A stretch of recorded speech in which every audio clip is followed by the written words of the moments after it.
Today we're wondering if renowned economist Milton Friedman should lose his Nobel Prize, and Martin's here to explain why we're thinking that today.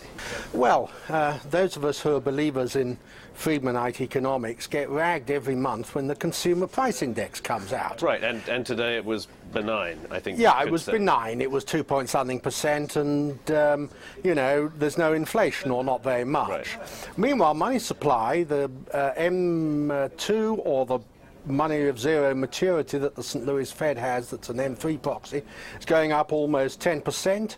If you look at the adjusted monetary base, that's going up 18%. So we got dollars sloshing around everywhere thanks to the Fed, as you would say. I say dollars sloshing around everywhere, and so, you know, money supply increasing 10%. Economies increasing something under 2%, you'd expect inflation of about 8%.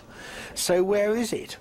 Now, there are leads and lags in these things. I mean, monetary policy is generally reckoned to have gone off course in about 1965, and we didn't get serious inflation until the very late 60s, the early 70s. So if that's, what, 5 to 10 years, then when did we go off course this time? Well, if we say we went off course in end of 08 when we started the zero thing, then you'd expect, I suppose, 2013, 14.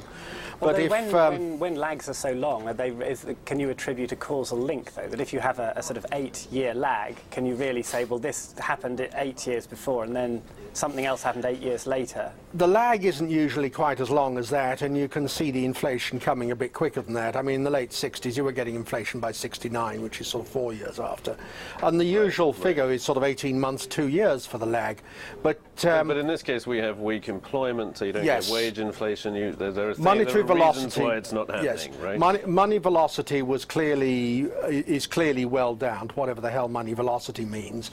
But if the economy is normalizing, and it looks as though it is, then presumably money velocity will also normalize. And at that point, you'd expect a pretty sharp pickup in inflation to the 8% or maybe even a bit higher.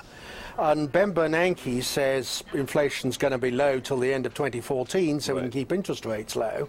Well, somebody's basically wrong here. I mean, if Bernanke's right, then Friedman deserves to lose his Nobel. It's really as simple as that. Right. So we'll leave it there. We'll give Chris one chance to say, is Bernanke right or is Friedman right? I'm inclined to go for the Bernanke line myself. I think that at the moment you have so much spare capacity that it's hard to see where the inflation is going to come from. The danger zone will be when the spare capacity is eliminated. Okay, so maybe in a year's time we can declare a winner between Friedman and Bernanke. In the meantime, we'll have more breaking views next week.